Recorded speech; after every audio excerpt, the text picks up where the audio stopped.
আর শুরু হলো বাহাউদ্দিন নকশবন্দ রহমতুল্লাহ আলাইহির ওয়াজ। ধরেন মাস্টার সাহেব শেরপুর বাজারে হাই রোডে একটা হোটেল বানাইছেন। এই মাস্টারি করতে করতে আর কি ব্যবসা করা যাবে না নাকি? যাবে না। উনি খাবার একটা হোটেল বানাইছেন, একটা গরিব মানুষকে বাবুর্চি হিসাবে রেখেছেন। এই বাবুর্চি সামান্য বেতন পায়, হোটেলের অল্প স্বল্প যা থাকে খেয়ে হোটেলের মধ্যে ঘুমায়ে থাকে, কিন্তু বাবুর্চির এক ওয়াক্ত নামাজ কাজা না। কি কাজা নাই? আর আমাদের নামাজই নাই। শুধু তাই না, ইশরাক কাজা নাই, আওয়াবিন কাজা নাই, চাশত কাজা নাই, তাহাজ্জুদ কাজা নাই। সলিড একজন নামাজি কেডা? বাবুর্চি। হোটেলের ভিতরে পরোটা বানাই, খিচুড়ি বানাই, বিরিয়ানি, পোলাও, রান্না, মাছ মাংস সব বিক্রি করে মাস্টার সাহেব বাড়ি চলে আসে। আর অল্প স্বল্প যা থাকে হোটেলের মধ্যে খেয়ে ঘুমায়ে থাকে। 5 ওয়াক্ত যাই নামাজে বসে বলে, মাবুদ গো, আমি হোটেলের মালিক হতে চাই না, মাস্টার সাহেবই থাক। আমি মেম্বার হতে চাই না, চেয়ারম্যান, এমপি, মন্ত্রী, মিনিস্টার হতে চায় না। আমার একটা মুনাজাত তুমি কবুল করো। আল্লাহর ওলি বাহাউদ্দিন নকশবন্দ রহমতুল্লাহ আলাইহির সঙ্গে দেখা না করায় আমাকে মরণ দিও না। কিন্তু মাবুদ, একটা কথা, আমি তো গরিব মানুষ, মাস্টার সাহেবের হোটেলে চাকরি করি, আমি তো আর ওই বাহাউদ্দিন নকশবন্দকে খুঁজতে যেতে পারবো না, তাই তো আমার চাকরি থাকবে না। তাই মাবুদ, আমি তোমার কাছে অনুনয় বিনয় করে বলি, বাহাউদ্দিন নকশবন্দ রহমতুল্লাহ আলাইহি যেন এই হোটেলে এসে আমার সঙ্গে দেখা দিয়ে যায়। মুনাজাতের ভাব দেখিছেন বাবুর্চির? বলে, আমি কিন্তু যাইতে পারবো না, খুঁজতে গেলে চাকরি থাকবে না, আল্লাহর ওলি যেন হোটেলে এসে আমার সাথে দেখা দেয়। এইভাবে কান্দে 12 বৎসর। কত বছর কান্দে? না, আর আমরা কান্দায় একেবারে উঠে গেছে, চোখে পানিই নাই। আগে ওয়াজ শুনলে চোখ দিয়ে পানি ঝরতো। আমরা যদি বলতাম, কুয়ায় পড়ে কান্দেনি ইউসুফ, হাই রে হাই, মরণ কালে না দেখিলাম বাপ মাই। ইউসুফ নবীর কুয়ায় পড়ার কথা শুনলে মানুষ কাঁদত, আর এখন আর মানুষ কান্দে না।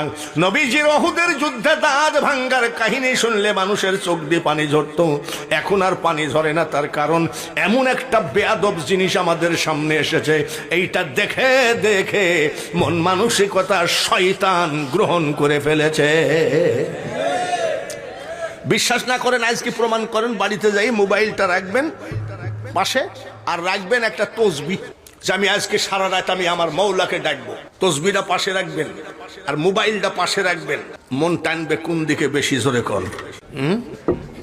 কত শক্তি এই শয়তানের। দেখবেন যে একটু 33 বার সুবহানাল্লাহ পড়ি, 10 বার না হইতে কবে একটু দেখে নি, জোরে কোন ঠিক কিনা? আরে আমার এক নাতি তারাবির ভিতরে খাস খাস করে আওয়াজ হয়, মানে মেসেজ আসে। ও আবার 4 রাকাত পর পর সুবহানাল্লাযী, ওই যে একটা দোয়া পড়ি না, ও আবার যাই মেসেজ। দেখেন, তুই কই যাস? দাদা, মাঝে মধ্যে মেসেজ আসে, ওকে বলি 8 রাকাত হইল, 12 রাকাত হইল।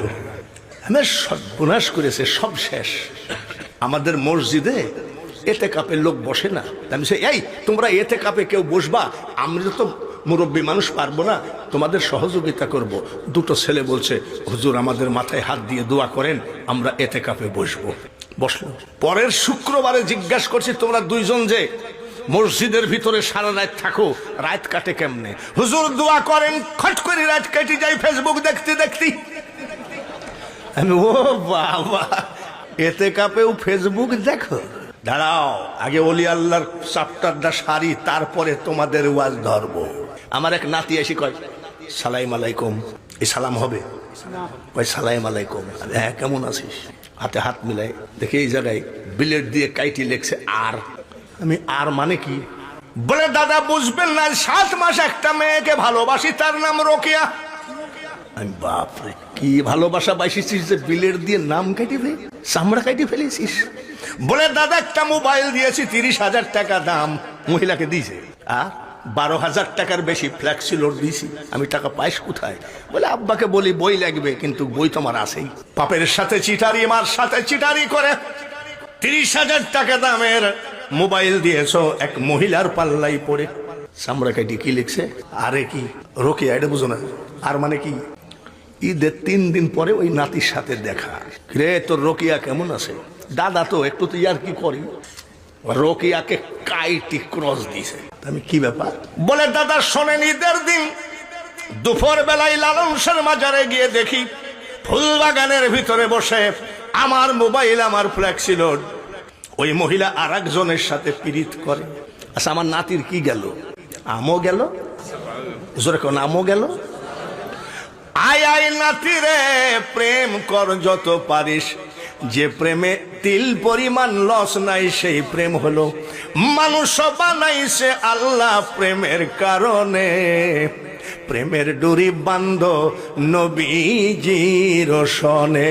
সবাই পড়ি ইয়া রাসূলুল্লাহ ইয়া হাবিবাল্লাহ ইয়া রাসূলুল্লাহ ইয়া হাবিবাল্লাহ। কবরে হাসরে তরায় নবী গো, কবরে হাসরে তরায় নবী গো, ইয়া রাসূলুল্লাহ ইয়া রাসূলুল্লাহ। এই প্রেমে কোনো লস আছে নাকি? আমার নবীর প্রেমে লস আছে নাকি? নারীর প্রেমে সামনে একটা দিন আসতেছে যুবকদের, 14ই ফেব্রুয়ারি। এদেশে মনে হয় না, কি দিবস হয়? ভালোবাসা দিবস না? লালন শাহ সেতুর উপরে জোড়ায় জোড়ায় বসে আছে 14ই ফেব্রুয়ারি। আমি ড্রাইভারকে বলছি আস্তে গাড়ি চালা, যে কোনো মুহূর্তে ধ্বংস হয়ে যাইতে পারে, দেখ কি করতেছে সব জোড়ায় জোড়ায়। আস্তে আস্তে গাড়ি চালাচ্ছে। এক মহিলা পর কয় হুজুর হুজুর হুজুর হুজুর। হুজুরকে দেখলে লজ্জা লাগে, আল্লাহকে দেখলে লজ্জা লাগে না, তাই না? একজন আবার জোড়া পায় নাই, ওই ছেলেটা গান গায়, ব্রিজের ভিতরে মাথা ঢুকাই দাও। মরতে পারো তুমি বন্ধু, আমি মরি নাই। আমি হ্যাঁ চালা চালা। জাহান্নাম কাকে বলে এখান থেকে তোরা নিয়ে যাচ্ছিস। আজকের এই জান্নাতের বাগানে বসে ওয়াদা দাও, একদম 2 নম্বরই প্রেমের মধ্যে না গিয়ে ওয়েসকরণের মতো, হযরত আবু বকরের মতো 5 বার সাপে কামড় দিল, আমি যদি নড়ি আমার নবীজির ঘুমের ক্ষতি হবে।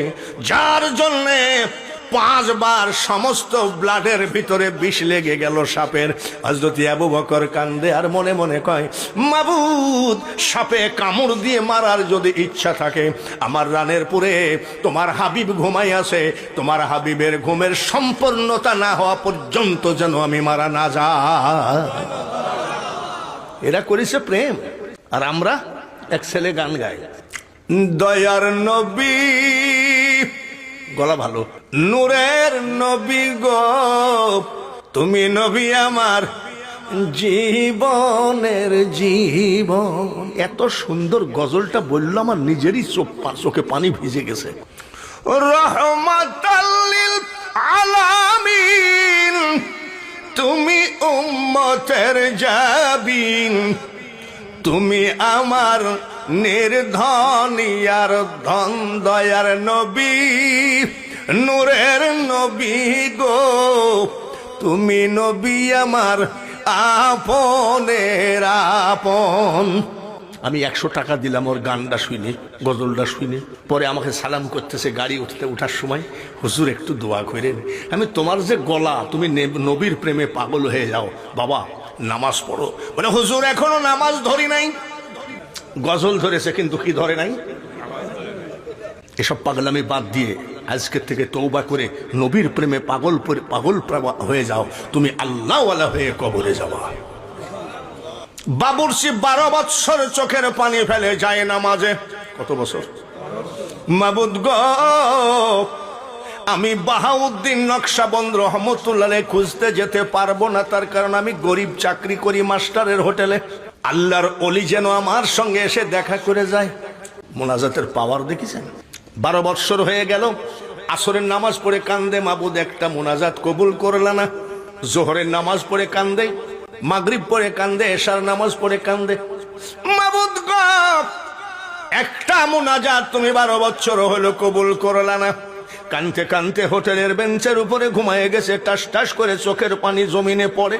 12 বছর হয়ে গেল, আল্লাহর ওলি কেন হোটেলে আসলো না? বাপ রে, আল্লাহর ওলিকে হোটেলে আসতে বলতেছে। আমরা যেমন পীর খুঁজতে যাই বরিশাল, পীর খুঁজতে যাই ফুলতলি, পীর খুঁজতে যাই আটরশির মরিদ আছে নাকি এখানে? আছে। আমরা পীর খুঁজতে যাই চট্টগ্রামের ফটিকছড়ি মাঝ ভান্ডার। আর বাবুরসি বলছে আমি পীর খুঁজতে যেতে পারবো না, উনি যেন আইসি দেখা করে। ঘুমাই গেছে। ওই দিন বাবাজি বাহাউদ্দিন নকশবন্দ রহমতুল্লাহ ওই এলাকায় সফরে গেছেন। আমি যেমন আজকে সফরে আসছি নবীগঞ্জ থানা, সফর শেষ হবে আমি গাড়ি টান দিয়ে চলে যাব। ওই সময় তো গাড়ি মাইক্রো এ ধরনের কিছু হয় নাই।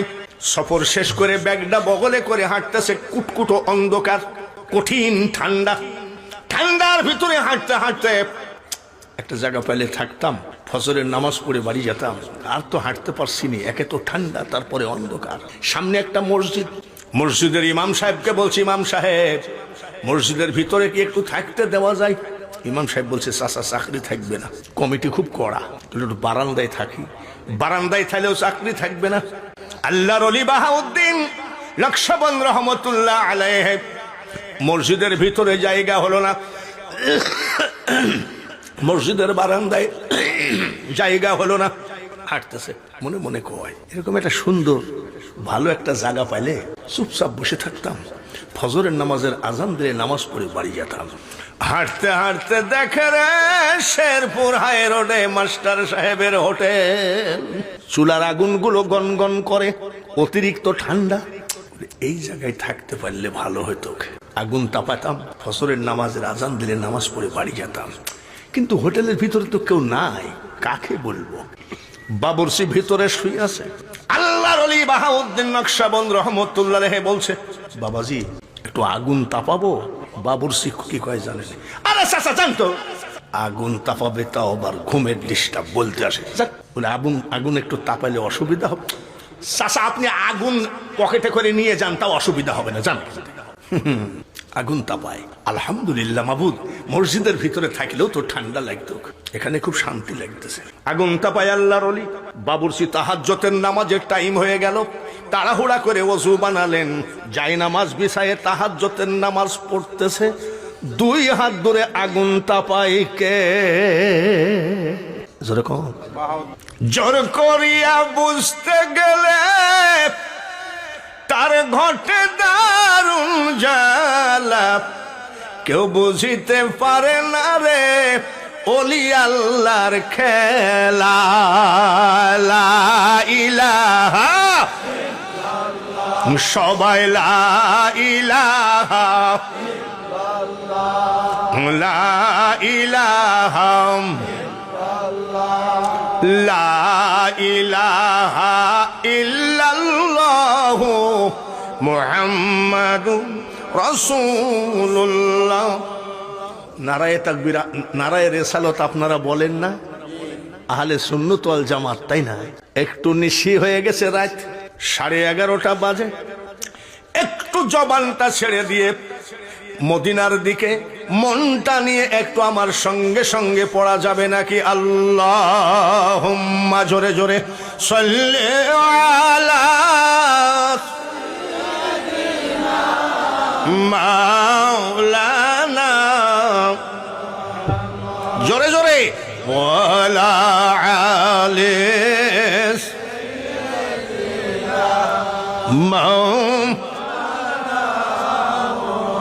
হাসান কান্দেন বিষের জ্বালাই, হুসাইন কান্দেন কারবালায়, জয়নাল আবেদিন কান্দেন এজিদের ওই জেলখানায়। জোরে জোরে পড়ি আমরা আল্লাহুম্মা সাল্লি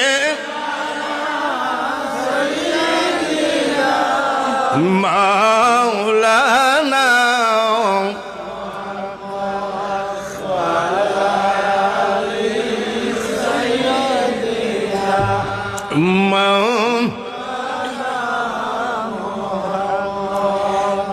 তাহাজ্জুদের নামাজ পড়ে মুনাজাত করে আল্লাহর কাছে। কি বল? আমি তোমার দ্বারের ভিখারি গো মাওলা, তোমার দ্বারের ভিখারি, অন্য দ্বারের আশা না করি। কি গো মাবুদ, 12 বছর একদিন হয়ে গেল, আমি তোমার কাছে কি কোটি কোটি টাকা চাইছিনি, ধন দৌলত তো চাইনি। এই আল্লাহর ওলি আমার সাথে দেখা দিতে আসে না কেন? চোখের পানি যাই না মাঝে ঝরে ঝরে পড়তেছে, 2 হাত দূরে কে? ভালো করে মনে রাখেন বাঙালি হুজুরের কথাগুলো। মাকারুল্লাহ খায়রুল মাকারিন, তুই ও মাওলা তুই রে তুই। মনসুরের কলবে বসে আনাল হক বলিলি, আবার শুলেতে চড়াইয়া তারে ফাঁসি দিলি তুই মাওলা তুই রে তুই। 48 বছর মানুষকে বোঝায় গেলাম বাবা, আমি নিজে এখনো কিছুই বুঝলাম না। মনসুর হাল্লাজকে জেলখানার ভিতরে ঢুকায় কাজী সাহেব চাবি পকেটে করে 1.5 কিলো চলে গেছে, 1.5 কিলো। যাই বলছো মনসুরের সাথে একটু কথা ছিল, কালকে জেলখানার তালা খুলে ওকে বের করে ওর সাথে কথাটা বলবো। এমন সময় কয়, আসসালামু আলাইকুম কাজী সাহেব, কি কথা ছিল বলেন। কিরে মনসুর তুই? চাবি যে আমার পকেটে। মনসুর হাল্লাজ বলেন, কাজী সাহেব শরীয়তের আইন অনুযায়ী যে মনসুর বন্ধ হয়ে আছে ও কিন্তু জেলখানায় আছে, আমি কিন্তু সেই মনসুর না। এই সব ওয়াজ কি আর এখন চলে?